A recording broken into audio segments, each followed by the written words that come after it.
My students વિકલન માટેના તમને દાખલા એક્સ્ટ્રા કરાવ્યા, થોડા દાખલા ઘરે કરવા માટે આપ્યા અને ચોપડીના બધા કરી. ચોપડી બધી કમ્પ્લીટ થાય, એક્સ્ટ્રા સમ્સ તમને આપ્યા તે તમે કરો અને થોડા હજુ વચ્ચે આપતા રહે તે પ્રમાણે તમારે વિકલનની વધારે પ્રેક્ટિસ કરતા રહેવાનું છે. અને હવે એ વિકલન આપણે અત્યારે કમ્પ્લીટ કરીએ આજે, અને આજે નવું ચેપ્ટરની શરૂઆત કરીએ. નવું ચેપ્ટર એકચ્યુઅલી તમારું સ્ટાર્ટ થઈ ગયેલું છે, છઠ્ઠું ચેપ્ટર વિપરીતના ઉપયોગો. એ ચેપ્ટર થોડું તમને એમ્પાયસર ચલાવતા છે અને એમણે અડધીથી સ્ટાર્ટ કર્યું છે, એટલે આગળના બે એક સ્વાધ્યાય જે છે તે હું કમ્પ્લીટ કરું. એ ચેપ્ટર બહુ લેન્ધી છે અને એના ટોપિક બધા અલગ જ ડિફાઇન થયેલા છે કે આ પહેલો જે ટોપિક જે સર જ્યાંથી સ્ટાર્ટ કરતું ત્યાંથી સ્ટાર્ટ થાય છે અને ત્યાં જ પતી જાય છે, અને પછી બીજામાં પછી નવો કન્સેપ્ટ આવે છે. એટલે કન્સેપ્ટ વાઇઝ તમારી એક્સરસાઇઝ છૂટી જ આપેલી છે, એટલે એ બે એક જણા એ કમ્પ્લીટ કરે ચેપ્ટર તો વાંધો ન આવે. એક કન્સેપ્ટની બીજામાં બહુ ખાસ જરૂરિયાત ઊભી થઈ જાય તે રીતે નથી. અને એમાં ઝીણું ઘણી બધી વસ્તુ તમારે કરવાની છે. એટલે અત્યારે જે હું ટોપિક લેવાની છું તે ટોપિક MCQ માટે ખાસ અગત્યનો થઈ પડે તેવો છે. નાના દાખલાઓ જ છે, એટલે લગભગ MCQમાં વધારે આવે છે, એટલે એ ટોપિક આપણે ક્લિયર કરવાના. એમાં વિકલિતના ઉપયોગો નામ પરથી તમને ખબર પડે કે એમાં વિકલનનો ઉપયોગ આવશે જ, એટલે વિકલન કર્યા પછી જ આપણે એ ચેપ્ટરની શરૂઆત કરી શકીએ. એટલે વિકલન બહુ નાની માત્રામાં આવશે, બહુ x² થશે 2x કે રીતે એમ, એટલે તે પ્રમાણે આપણે વિકલનનો ઉપયોગ આમાં કરવાનો છે. એટલે વિકલિતનો ઉપયોગ નામ પ્રમાણે જ વિકલનનો અહીંયા ઉપયોગ કઈ રીતે કરવાનો તે આપણે અહીંયા ડિફાઇન કરવાનું છે. તો આપણે જે વિકલન કરીએ છીએ તો જો વક્ર કોઈક આપેલો હોય તેના ઉપર આપણે સ્પર્શક દોરીએ, એના કોઈ બિંદુ આગળનો સ્પર્શક, તેને આપણે વિકલન કહીએ છીએ કે એના પર સ્પર્શક દોરાવવો જોઈએ, એને આપણે વિકલન કહીએ છીએ. એટલે બે બિંદુ તમને વક્ર પર આપેલા હોય તો ધીરે ધીરે ખસીને એટલે બીજાની નજીક જાય એટલે આપણે સ્પર્શક દોરી શકતા હોય દરેક બિંદુ આગળ, તો એનું વિકલન આપણે કહીએ છીએ. ઓકે, એટલે ધીરે ખસીને જાય છે. એટલે અહીંયા કોઈ એક રાશિ તમને આપેલી હોય તેમાં બીજી રાશિમાં થોડો ચેન્જીસ કરીને આપણે નજીક આવતા જઈએ છીએ એવું આવે છે. એટલે ફેરફાર થાય છે. ઇન શોર્ટ, એ રાશિમાં ફેરફાર થાય છે. આપણે અહીંયા વિકલન કરવાના હોઈએ તો આપણા સંદર્ભમાં વિચારીએ તો એ વિકલન તમારું શું આવે છે, તો કે આપણે dy/dx તરીકે ડિફાઇન મોસ્ટ પ્રોબેબલી કરીએ છીએ. મેથ્સ પૂરતુંની વાત કરીએ તો ફિઝિક્સમાં પણ તમને વિકલન ઘણી બધી વાર આવે છે. તેમાં જનરલી કેવી રીતે આવે છે, તો કે તેમાં તમને સમયને સાપેક્ષ આવે છે. એમાં સમય અગત્યનો થઈ પડે, કેમ કે પદાર્થનું એક જગ્યાએ સ્થાનાંતર થાય તો સમયને સાપેક્ષ જ ફેરફાર આવશે. અને એવું બોલું છું તે જ વસ્તુ અગત્યનું છે કે એક રાશિમાં બીજી રાશિમાં જે ફેરફાર કરીએ તેને અનુરૂપ બીજી રાશિમાં થતો ફેરફાર તેને હું અહીંયા વિકલન કહું છું. ઓકે, ફિઝિક્સમાં એને ડેલ્ટા x જનરલ ફિઝિક્સમાં કેવું આવે તમને, તો કે ફિઝિક્સમાં સ્થાનાંતરની જ વાત કરીએ તો પદાર્થ એક જગ્યાથી બીજી જગ્યા પર જશે એટલે સ્થાનાંતર થયું કહેવાય. એને જનરલી s તરીકે દર્શાવતા હોય છે.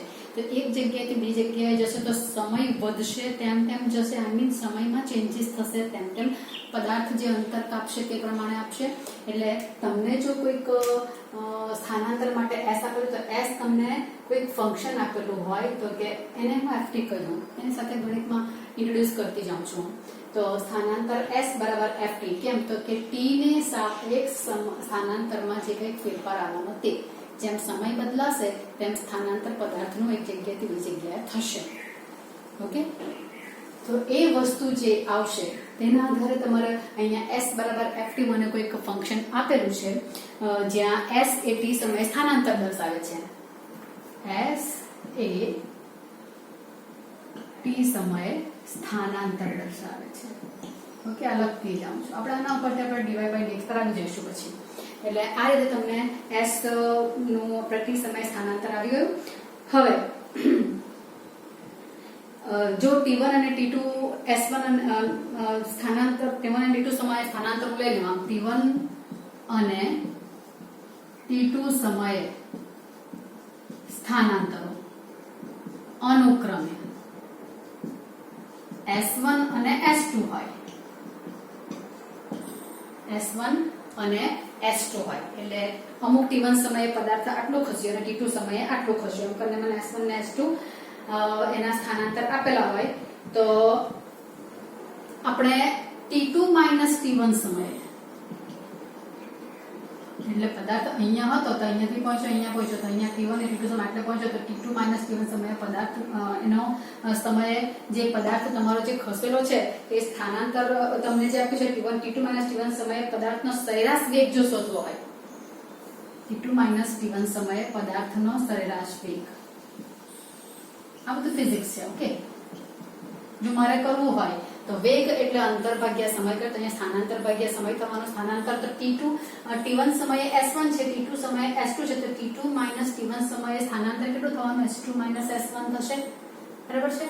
એટલે S2 - S1 સ્થાનાંતર છેદમાં સમય T2 - T1. આ S2 - S1 એ નજીવો ચેન્જીસ તમારો હશે તો એને ફિઝિક્સમાં તમે ડેલ્ટા S તરીકે પણ દર્શાવતા હોઈ શકે. S2 - S1 ને ડેલ્ટા S તરીકે દર્શાવી દઈએ જે ફેરફાર આવ્યો તે, અને T2 - T1 ને ડેલ્ટા T તરીકે દર્શાવવું. તો સરેરાશ વેગ માટે મને આટલી વસ્તુ મળે delta S by delta T. આ રીતે હું કહું છું. તો હવે T2 - T1 સમય આવું કયું છે. હવે શું કરું છું કે જો T2 ટેન્ડ્સ ટુ T1 એટલે તમારી પાસે હવે મારે એમાં વિકલન સાથે સાંકળવાનું છે, કારણ કે મારી પાસે જે ફેરફારનો દર આવશે તેને હું dy by dx કહેવાની છે. એટલે અહીંયા પણ ds by dt થશે. કે રીતે? તો કે આપણે ફિઝિક્સ વિકલનની વ્યાખ્યા જો યાદ કરીએ થોડી ઘણી, તો વક્ર મને કોઈક આમ આપેલો હોય, અહીંયા કોઈ બિંદુ P હોય તેને x, fx કહું, અને અહીંયા Q હોય, અહીંયા P છે ને h જેટલું અંતર આ બાજુ ખસે, આપણે h લીધેલો છે એટલે હું લઈ આવું છું f કૌંસમાં x plus h. આવું છે. તો અત્યારે આ છેદિકા બને છે ને, આ છેદિકા. ઓકે, તો છેદિકા બને છે. હવે શું થશે તો કે આ Q બિંદુ ધીરે ધીરે સ્થાનાંતર પામીને P પાસે આવે છે. એટલે અહીંયા x છે અને અહીંયા x plus h છે, તો x plus h ધીરે x પાસે આવે છે ને. તો તેવી રીતે મારી પાસે અહીંયા T1 ને T2 હતા, અહીંયા T1 હતા, અહીંયા T2 હતા, તો T2 ધીરે T1 પાસે જશે. એટલે T2 tends to T1. T2 tends to T1 જો આવે તો T2 tends to હું T1 લઉં તો પછી એની લિમિટ આવી જાય એમાં. બરાબર? T2 tends to T1 લઈશ તો અહીંયા મેં ડેલ્ટા એક રાશિમાં બીજી રાશિના સાપેક્ષે ફેરફાર થયો તેને ડેલ્ટા આવ્યું T1 ને આનું આ T1 પ્લસ ડેલ્ટા T1 કરતા T1 ડેલ્ટા T તમારું આવશે. એટલે અહીંયા જે મારી પાસે વસ્તુ તમારી તે T2 tends to T1 એટલે T2 - T1 થઈ જાય. એમ જોજો આમ લખી નાખું છું T2 tends to T1. T2 નામ લઈ જાઉં તો T2 - T1 tends to 0 અને T2 - T1 ને શું કીધેલું છે? Delta T. ઓકે, એટલે મારી પાસે પરિણામ શું આવે અહીંયા કે limit T2 tends to T1 અને અહીંયા જે આવવાનું તે કોણ તો કે delta S by delta T. આ થયું કે સરેરાશ વેગની વાત કરવાના છે તે આપણે, અને આ શું થવાનું તો કે limit delta T tends to 0 delta S by delta T. હવે શું થવાનું કે જેમ જેમ બિંદુ આમ આવશે તેને હું delta S by delta T કીધેલું છે. બરાબર? હવે આ પોઈન્ટ આગળની વાત કરીએ કે y પોઈન્ટ છે, y માટે y બરાબર fx લઉં છું તો y બરાબર fx લઉં છું તો ધીરે આવ્યું આવવાનું. તો એક સમયે એવું આવી જવાનું કે delta S by delta T તો અહીંયા dy by delta y by delta x આવશે. આવ્યું કારણ કે x અને y છે અહીંયા, એટલે આ y છે ને આવ્યા તે પ્રમાણે આમાં આવું લખી શકું x. તો અહીંયા એના અનુરૂપ y માં જે ફેરફાર થાય તે y પ્લસ અહીંયા y આવવાનું. બરાબર? અને અહીંયા x પ્લસ h તો y પ્લસ ડેલ્ટા h એવું આવશે. ડેલ્ટા x કે ડેલ્ટા y માં જે ફેરફાર થયો તે. એટલે ધીરે delta y by delta x જે આવવાનું તે ધીરે x આગળનું વિકલન જે આવવાનું અહીંયા વક્ર સ્પર્શક બની જવાનું, તો dy બાય dx થઈ જવાનું કે. એટલે delta s by delta t અહીંયા delta S by delta T શેમાં કન્વર્ટ થઈ જશે? જેમ T2 T1 ની નજીક જશે એટલે એ ડેલ્ટા વાળો પોર્શન તમારો જતો રહેવાનો, એકદમ અતિ સૂક્ષ્મ થઈ જવાનો, કારણ કે આ ફેરફાર જે છે તે delta y by delta x છે. એટલે delta S by delta T. એટલે આ ધીરે અહીંયા જશે એટલે અતિ સૂક્ષ્મ થઈ જશે. એટલે અહીંયા આગળનું વિકલન બની જવાનું. એટલે એને હું શું કન્સિડર કરી શકું? ds by dt. Delta S by delta T ની જગ્યા પર શું લખી શકું? ds by dt. એટલે આ શું કન્વર્ટ થઈ જશે? ds by dt. શું આવ્યું એટલે ds by dt શું છે તો કે સ્થાનાંતર s છે તેનું t ને સાપેક્ષ સ્થાનાંતર s માં t ને સાપેક્ષ થતો ફેરફાર. એટલે તમે એકચ્યુઅલી આ શબ્દથી પરિચિત છો જ, મેં થોડુંક લાંબુ તમને કહીને બતાવ્યું છે.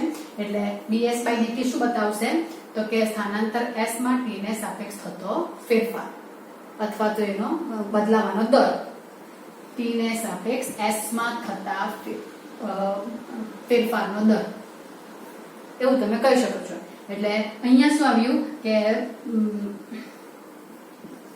t ને સાપેક્ષ s માં થતો ફેરફાર એટલે શું થશે ds by dt. ઓકે, થતો ફેરફાર, બદલાવાનો દર વગેરે તમારા વર્ડ અહીંયા થઈ શકે. એટલે ds by dt શું દર્શાવે છે તે તમારે ધ્યાનમાં રાખવાનું આવે કે ds by dt એટલે થશે એ t ને સાપેક્ષ s માં થતો ફેરફાર અથવા ફેરફારનો દર અથવા તો વિકલિત, બધા શબ્દ તમારા યુઝ થઈ શકે. અંતર s માં સમય t ને સાપેક્ષ થતા ફેરફારનો દર એ ds by dt તમને વેગ દર્શાવે છે. એવું થવાનું કે ds by dt ખરેખર તો શું છે, વેગ જ છે કે નહીં. એટલે તમારી પાસે ઘણી વખત MCQ માં આવશે કે x આપણને તમને વેગ પૂછે તો વેગ v બરાબર શું થશે ds by dt. ઓકે, પ્રવેગ પૂછે છે તો પ્રવેગને આપણે એ કહીએ છીએ, પ્રવેગ એટલે શું થશે તો કે વેગનું બીજી વખત વિકલન કરીશ એટલે પ્રવેગ આવી જશે. એટલે આ થશે dv by dt અને હું ds by dt ને ft કહી શકું છું, t ને સાપેક્ષ. એટલે આને શું કહી શકું તો f ડબલ ડેશ t કહી શકું કારણ કે d by dt ને ds by dt આવશે. d by dt ને v એટલે ds by dt એટલે d2s by dt સ્ક્વેર એટલે f ડબલ ડેશ t કહેવાય ને.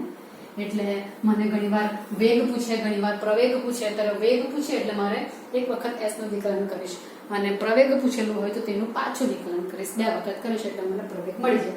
આનું કોઈ પણ જરૂર પડે એટલે સાથે તમે કહી દીધું વેગ ને પ્રવેગનું. ઓકે, આ થયું તમારું ફિઝિક્સ માટેની વસ્તુ. તો હવે જે અહીંયા s અને t માં જે ફેરફાર થવાની વાત આવી, t ને આપણે સમય t ની સાપેક્ષે s માં થતો ફેરફાર, તો તેવી રીતે આપણી પાસે બે ચલ y અને x છે, જેમાં x ને આપણે સ્વતંત્ર ચલ કહીએ છીએ અને x માં કંઈક ફેરફાર કરીએ એટલે તેને અનુરૂપ y માં ફેરફાર થાય. એટલે x માં જો ફેરફારને ડેલ્ટા x કહું તો y માં કેટલો ફેરફાર થાય, ડેલ્ટા y જેટલો ફેરફાર થાય. એટલે x માં ડેલ્ટા x જેટલો ફેરફાર તો y માં ડેલ્ટા x y જેટલો ફેરફાર. એ રીતે હું લખી શકું છું. આ તો રફ જ તમને કૃતિ આપેલી હતી, પણ x અને y એ બે જણા જે આવ્યા અહીંયા, x એ સ્વતંત્ર ચલ છે અને y એ પરતંત્ર ચલ છે. બરાબર? તો જેમ x માં ચેન્જીસ કરીશું તેમ y માં ચેન્જીસ થશે. તો x માં થતા ચેન્જને અનુરૂપ એટલે x ની સાપેક્ષે y માં થતો ફેરફાર, રાઈટ, એ શું બતાવશે તો કે વિકલિત બતાવશે. અને વિકલિત શું આવશે તો કે તેને dy by dx કહી શકું, x ની સાપેક્ષે y માં થતો ફેરફાર. ફેરફારનો દર કહી શકું, વિકલિત કહી શકું. આપણા શબ્દમાં ફેરફારનો દર આવશે, વૃદ્ધિ દર આવશે, ક્ષય દર આવશે, વળે બધા દર આવશે. એટલે dy by dx માંથી એને કહેવાશે. એટલે જો કોઈ બે ચલ x તથા y માં તમને આપણે ફેરફારનો દર આપેલો હોય તો x નો y ને સાપેક્ષ થતો ફેરફાર, x ની સાપેક્ષે y માં થતો ફેરફાર એ શું કહેવાશે dy by dx. એટલે y બરાબર fx આપેલું હોય અને જેમ x બદલાય તેમ y બદલાશે તો તેનો ફેરફારનો દર જે આવશે તેને શું કહેવાશે dy by dx. અને તે કોઈ પર્ટિક્યુલર પોઈન્ટ આગળ પૂછશે તો કે x = x0 આગળ, તો x ને સાપેક્ષ x = x0 આગળ x ને સાપેક્ષ y માં થતો ફેરફાર એવું બોલાશે. કોઈ પર્ટિક્યુલર પોઈન્ટ આગળ પૂછેલું હશે ત્યારે y માં સાપેક્ષ થતા ફેરફારનો દર સૂચવે છે. ઘણી વખત તમને એવું આપે છે કે x અને y બે ચલ તો આપેલા હોય, x અને y બંને ચલ કોઈ અન્ય ચલમાં આપેલા હોય, અન્ય ચલ t માં આપેલ હોય. એટલે x બરાબર કંઈક ft હોય અને y બરાબર કંઈક gt હોય, t માં આપેલા હોય અને મને x ને સાપેક્ષ y માં થતો ફેરફાર જ પૂછેલો હોય. એટલે dy by dx જ પૂછેલું તો મારે શું કરવું પડશે, આ અચળ વિધેય થઈ ગયું ને. એટલે dy by dt છેદમાં dx by dt આ પ્રમાણે કામ કરવું પડે. જનરલી આપણા વ્યવહારુ દાખલા જેવા આવશે એટલે તમારો અહીંયા લગભગ કેવા તમારા સમ્સ આવશે તો કે તમારી પાસે જે આવવાના તેમાં વ્યવહારુ દાખલામાં એવું થશે કે તમને ચલ x અને y જે કંઈક આપેલા હશે તેમાં સમયને સાપેક્ષ ફેરફાર આપેલો હશે જનરલી, કેમ કે ફિઝિક્સમાં પણ તમારો સમયને સાપેક્ષ ફેરફાર જનરલી આપે છે. એટલે સમયને સાપેક્ષ ફેરફાર આપેલો હોય અને કંઈક ને કંઈક માટે પૂછતા હોય એટલે જનરલી આપણું x માં સમયને સાપેક્ષ ફેરફાર થાય તો dx/dt શોધવાનું, y માં સમયને સાપેક્ષ ફેરફાર થાય તો dy/dt. બટ અહીંયા તમારા પ્રશ્નો કેવા આવશે? ઘનફળ, ક્ષેત્રફળમાં સમયને સાપેક્ષે જે ફેરફાર થશે તે, ઘનફળમાં ત્રિજ્યાને સાપેક્ષ ફેરફાર થશે તે. એટલે કોની સાપેક્ષ ફેરફાર થાય તે તમારે ધ્યાનમાં રાખવું જરૂરી છે. v માં t ને સાપેક્ષ ફેરફાર તો શું લખાશે? dv/dt. પણ v માં r ને સાપેક્ષ ફેરફાર, ત્રિજ્યા બદલીએ તેમ પેલું વોલ્યુમ બદલાય તેવી વાત છે, તો એ શું લખાશે? dv/dr. આ લખવું બહુ અગત્યનું થઈ પડશે. અને આપણે ડેલ્ટા પરથી જવાનું, આપણે ધીરે ધીરે પેલા પોઈન્ટ પાસે જઈએ એટલે વિકલનમાં ટ્રાન્સફર થઈ જશે એટલે dv/dr ને dv/dt ને એવું જ આવશે. પણ આમાં તમારા બધા સૂત્રો તમારા આવશે કે વર્તુળાકાર આપેલો છે તો વર્તુળનું ઘનફળ છે આવશે, ગોલકનું ઘનફળ આવશે, ગોલકનું ઘનફળ આવશે, વર્તુળનું ક્ષેત્રફળ આવશે, લંબચોરસની પરિમિતિ આવશે, નળાકારનું ઘનફળ આવશે, શંકુનું ઘનફળ આવશે. એ બધા સૂત્રો તમારે ધ્યાનમાં હોવા જોઈએ. કદાચ ધ્યાનમાં ન હોય તેનું લિસ્ટ તો હું તમને આપી દેવા, અહીંયા નથી લખતી, અહીંયા દાખલામાં જેમ જેમ આવતા પણ તમને PDF માં લિસ્ટ આખા સૂત્રો લખીને આપી દેવા કે આપણે તમને જો નળાકારનું ઘનફળ માંગેલું હોય તો સૂત્ર શું આવશે તે પ્રમાણે, તો કે નળાકારના ઘનફળનું સૂત્ર કોને યાદ છે ખરું? નળાકારના ઘનફળનું સૂત્ર આવશે πr²h. શંકુનું ઘનફળ શું આવશે? 1/3 πr²h આવશે. નળાકારનું પૃષ્ઠફળ શું આવશે? તો πrl. એ રીતે તમારા સૂત્ર જે છે તે આવશે. l એટલે કોણ? તો કે તિર્યક ઊંચાઈ કે તે એનું સૂત્ર શું આવે? તો વર્ગમૂળમાં h² + r² આવશે. ગોલકનું ઘનફળ તો 4/3 πr³ આવશે. ગોલકનું પૃષ્ઠફળ તો 4πr² આવશે. અર્ધગોળાનું ઘનફળ તો 2/3 πr³ આવશે. બરાબર? એવી રીતે તમારું પછી આપણે અર્ધગોળાને બંધ અર્ધગોલકનું પૃષ્ઠફળ તો 3πr² આવશે. બીજા સમઘનનું પૃષ્ઠફળ, અસમઘનનું પૃષ્ઠફળ ઘણું આવે છે.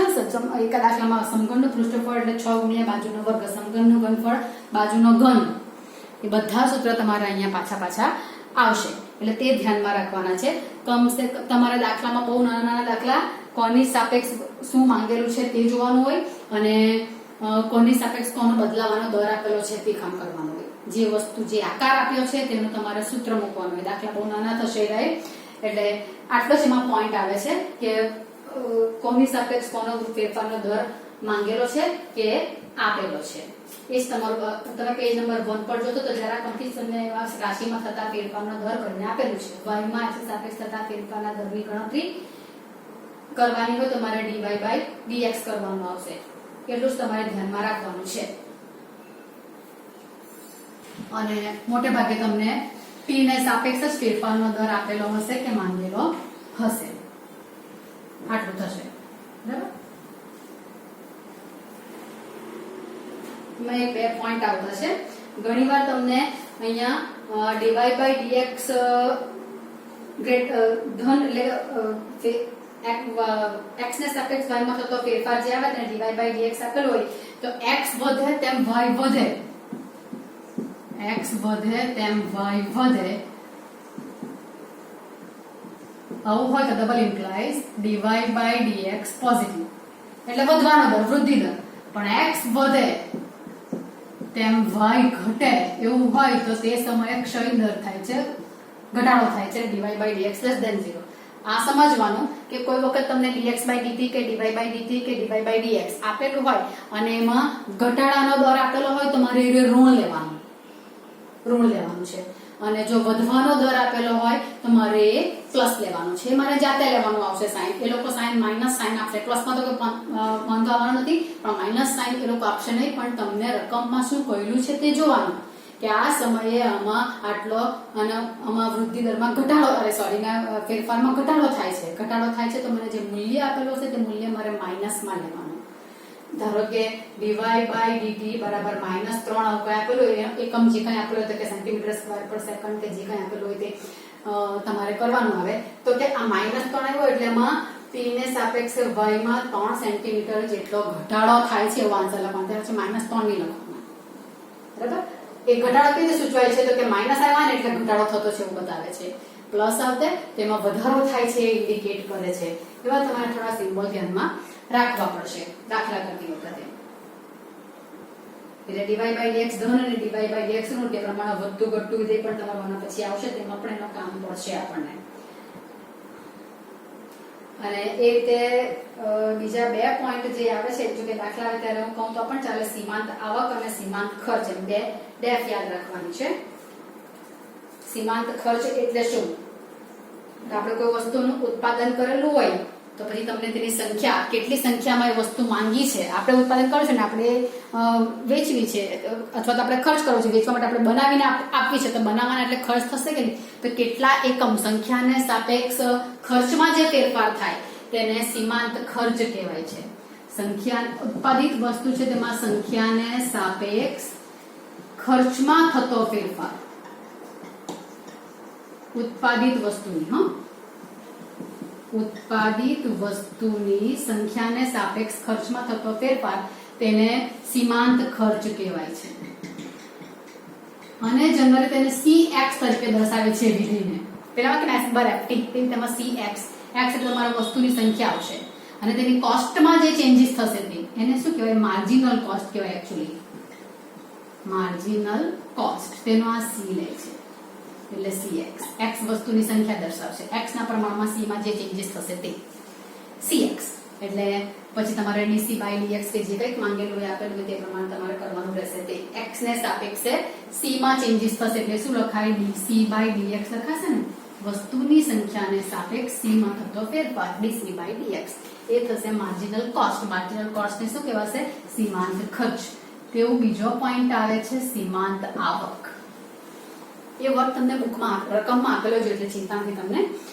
સીમાંત આવક કોને કહેવાશે?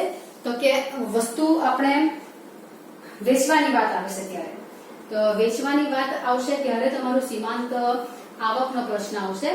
સીમાંત આવક એટલે શું? તો કે કુલ એકમ, કુલ સંખ્યા, આપણે કુલ એકમો જે આપણે વેચીશું તો તે પ્રમાણે આવકમાં જે ફેરફાર થશે તે, એટલે કુલ એકમના વેચાણથી આવકમાં થતો ફેરફાર, આવકમાં થતો ફેરફાર. બરાબર? આમાં પણ મેં એકમ, કુલ સંખ્યા કેટલા એકમો વેચ્યા તેને મેં x તરીકે લઉં તો અહીંયા વેચાણ માટે મારે એને વિધેય r તરીકે દર્શાવેલું છે. rx. કેમ r લીધેલો છે? તો એને કહેવાય છે માર્જિનલ રિવન્યુ. એટલે રિવન્યુ નો r લે છે અને શોધવાનું શું આવે? વસ્તુને સાપેક્ષ આવકમાં થતો ફેરફાર એટલે dr by dx. એટલે rx આપેલું હોય એટલે તમને સીમાંત આવક આપેલી છે એવું કહેવાય, સીમાંત આવકનું ફંક્શન આપેલું છે એવું કહેવાશે. અને cx આપેલું છે એટલે સીમાંત ખર્ચનું તમને ફંક્શન આપેલું છે એવું કહેવાશે. આ બે પોઈન્ટ તમારે ધ્યાનમાં રાખવાના. આ બધું તમને લખીને આપે છે એટલે બહુ ચિંતા નહીં મળે. પેલા સૂત્રો પણ લખીને આપીશ એટલે ડઝન્ટ મેટર. પણ ખાલી ફેરફારનો દર આપેલો છે એટલે ds by dt કે dy by dt કે dx by dt કે dv by dr કે વોટેવર તમને રકમ પ્રમાણે ઓળખતા આવડવું જોઈએ. બસ એટલું જ છે. બાકી દાખલા બે મોડે થઈ જાય તેવા તમારા થશે. એકાદ બે દાખલા જેવા લઈએ. ઉદાહરણ 1 તમારું જે છે તે આપણે જોઈએ.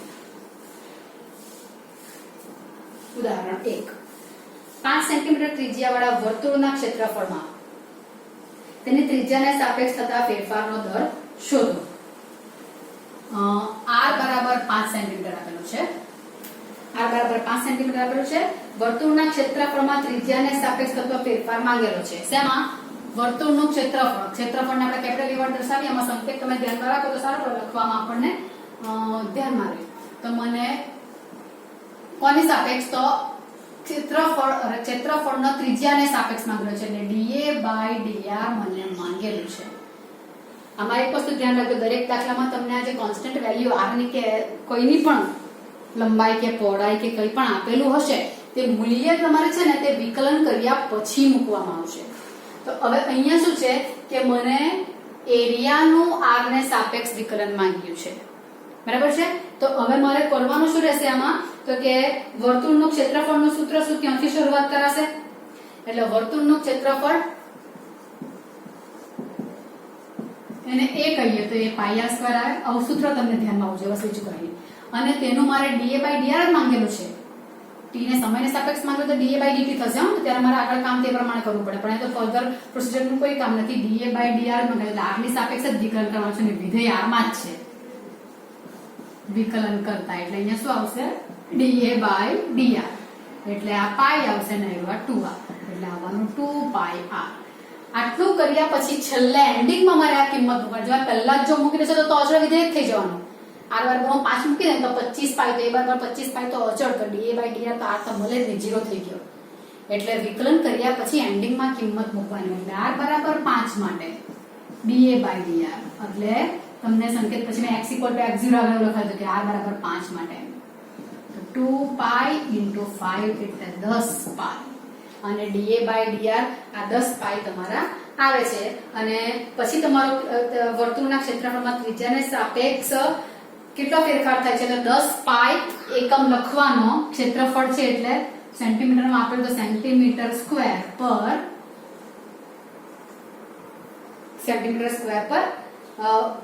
આપણે તો ત્રિજ્યાને સાપેક્ષ કરીને સમય થોડો છે, સેન્ટીમીટર સ્ક્વેર પર ત્રિજ્યા એટલે સેન્ટીમીટર, એટલે આવું લખતા છે. એક્ચ્યુઅલી સેન્ટીમીટર થઈ જાય તમારું, પણ અહીંયા એ લોકો આ રીતે લખતા છે સેન્ટીમીટર સ્ક્વેર પર સેન્ટીમીટરના દરે ફેરફાર થાય છે. બરાબર છે? બાકી એક એમ છટ્ટી એમ લખી શકાય આપણાથી, તો લોકો આવું લખેલું છે તો આપણે આવું લખીએ. ઘનફળ હોય તો સેન્ટીમીટર ક્યુબ પર સમયને સાપેક્ષ હોય તો સેકન્ડ ને મિનિટ કે જે કંઈ આપ્યું હોય તે પ્રમાણે લખવું પડે, એવું થાય. દાખલો આટલું જ આવે છે, કયું કોનું કોના સાપેક્ષ કેટલું ફેરફાર થાય છે. એટલે da by dr માંગેલો તે આટલો થશે એવું કહેવાય. બરાબર? ચાલો, એક દાખલો થઈ ગયો. બસ બધા આવા જ દાખલા 6.1 માં આવું જ થશે તમારે. ચાલો, ઓકે, હવે બીજો એક દાખલો લઈ જોઈએ આપણે.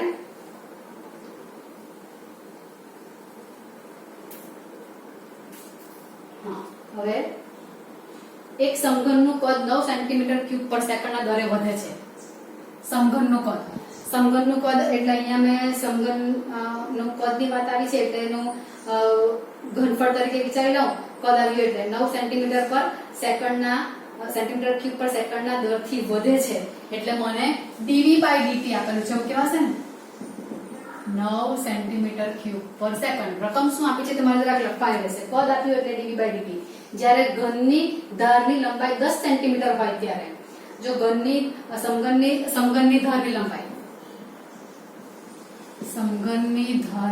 લંબાઈ જો બરાબર x હોય તો મને 10 સેન્ટીમીટર આપેલી છે. જો x લઈ લઉં તો ધારો કે તો તે મને 10 આપેલી છે, તો ત્યારે પૃષ્ઠફળના વધવાનો દર, પૃષ્ઠફળને s કહી દઈએ. ધારો કે પૃષ્ઠફળને s કહેતા હોય તો s હોય તો મને ds by dt માંગેલું છે. આકાર કયો છે? સમઘન. એટલે અહીંયા બધું સમઘન પર ચાલશે. એટલે જે આપ્યું છે ત્યાંથી શરૂઆત કરીએ તો પણ ચાલે, અને જે માંગ્યું છે ત્યાંથી શરૂઆત કરું તો પણ વાંધો નહીં. ઘનફળ v બરાબર x ક્યુબ આવશે. ધારને x કીધી એટલે સમઘનનું ઘનફળનું સૂત્ર બાજુનો ઘન. અને અહીંયા મને પૂછેલું છે dv બાય સમયને સાપેક્ષ માંગેલું છે, એટલે સમયને સાપેક્ષ અહીંયા મારે વિકલન કરવાનું. એટલે dv બાય dt બરાબર 3x².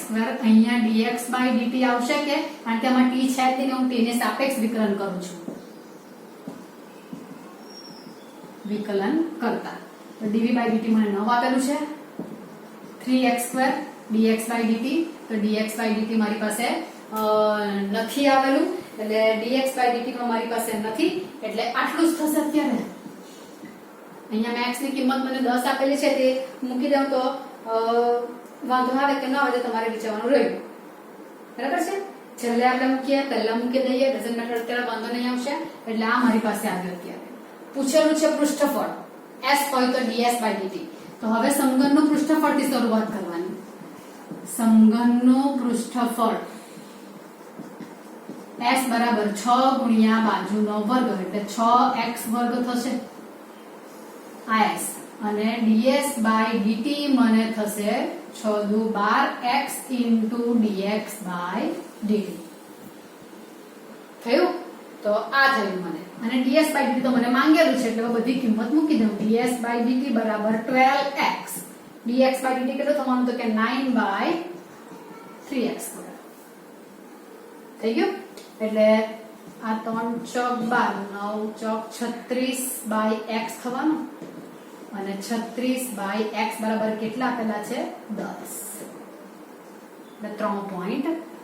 x બરાબર 10 આપણે તમારે એન્ડિંગમાં મૂક્યા એટલે 3.6 આવશે. સેન્ટીમીટર શું છે કે ds એટલે પૃષ્ઠફળ એટલે સેન્ટીમીટર સ્ક્વેર પર સેકન્ડ. એકમ તમારો આવો આવશે. બસ આવા તમારા દાખલા થયા કરશે. કયું જે આપ્યું હોય, જે માંગ્યું હોય તેના સૂત્ર મૂકીને વિકલન કરતા રહેવાનું, એટલે તમારું કામ થયા કરશે. બાકીના દાખલા આપણે નેક્સ્ટ જોઈશું. તમે જરાક પેલા સૂત્રને તમને આપું તે તમે જરાક રિવાઇઝ કરી નાખજો તો દાખલા કરવામાં તમને મજા આવશે. ઓકે.